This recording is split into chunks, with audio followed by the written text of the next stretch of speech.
Index 1. The Puritan Legacy. From Humble Beginnings to Academic Excellence. 2. A Gift to the New World. 3. The First Chapter, 1636-1650. 4. The Great Awakening. 5. The American Scholar. 6. A Modern University for a Modern Age. The legacy of Harvard University is one of the most prestigious in the world. Countless successful alumni, groundbreaking research, and a history that dates back nearly 4 centuries have cemented its reputation as one of the most elite universities on the planet. But while we tend to associate Harvard with wealth and privilege today, that wasn't always the case. In fact, it was almost never established at all. Join us as we explore how Harvard, the wealthiest university in the world, came from such humble beginnings. 1. The Puritan Legacy, from humble beginnings to academic excellence. The story of Harvard begins with the Puritans, a group of English Protestants who sought to purify the Church of England from what they saw as Catholic corruption. When their efforts to reform the church from within failed, many Puritans fled to New England, where they established a theocracy in the Massachusetts Bay Colony. Unlike their counterparts in the southern colonies, New England Puritans were primarily a poor, uneducated lot. But they placed a premium on education for their children, believing that the Bible was clear that God had given certain people the gift of learning so that they might serve Him. As a result, the Puritans established the first public schools in North America and sent their brightest young minds to England to study at places like Cambridge University. There, they were introduced to the classics, a broad-based curriculum that emphasized rhetoric, poetry, and philosophy alongside theology.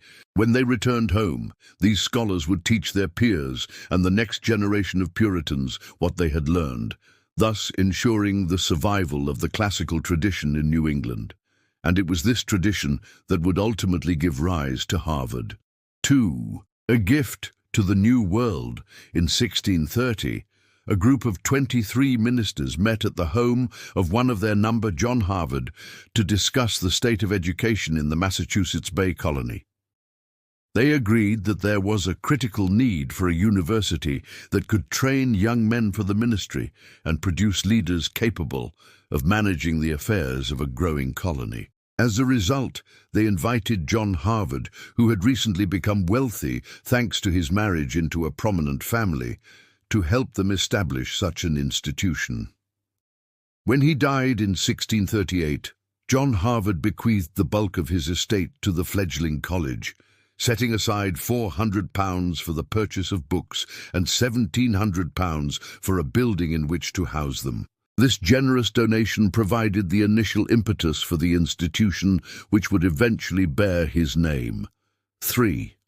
The First Chapter, 1636-1650.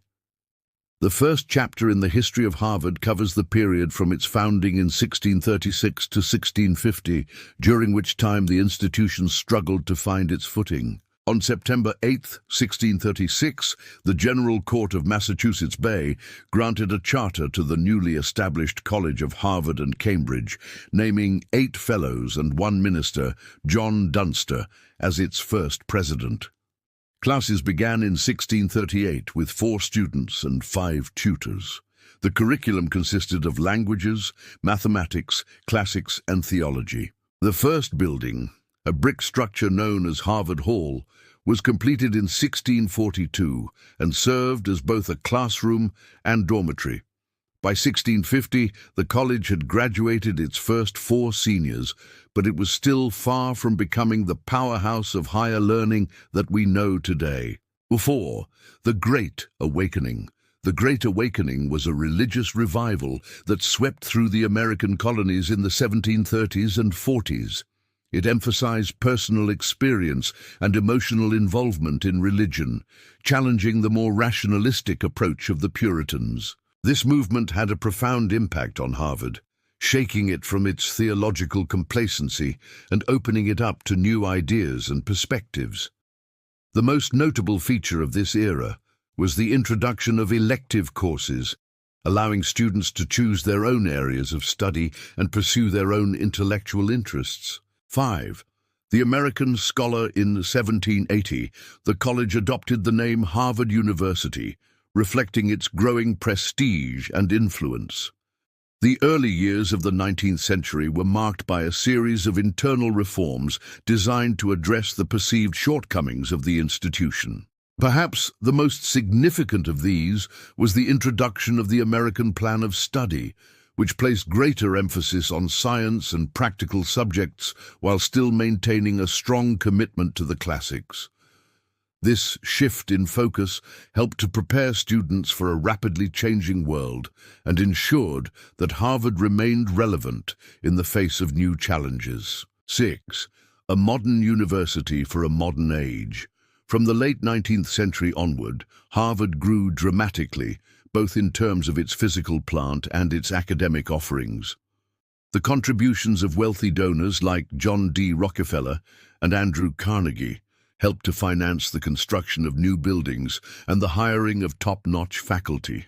This rapid expansion allowed Harvard to become a truly modern university, one that was well equipped to tackle the complex issues facing an industrializing world. Today, Harvard continues to be a leader in academic research, producing some of the brightest minds in a variety of fields. Its influence on American society is undeniable, and its impact on the world is felt every day. But despite its immense power and prestige, Harvard has not been immune to criticism. In recent years, the school has been forced to confront issues of diversity and inclusion, as well as its own role in perpetuating systemic inequality.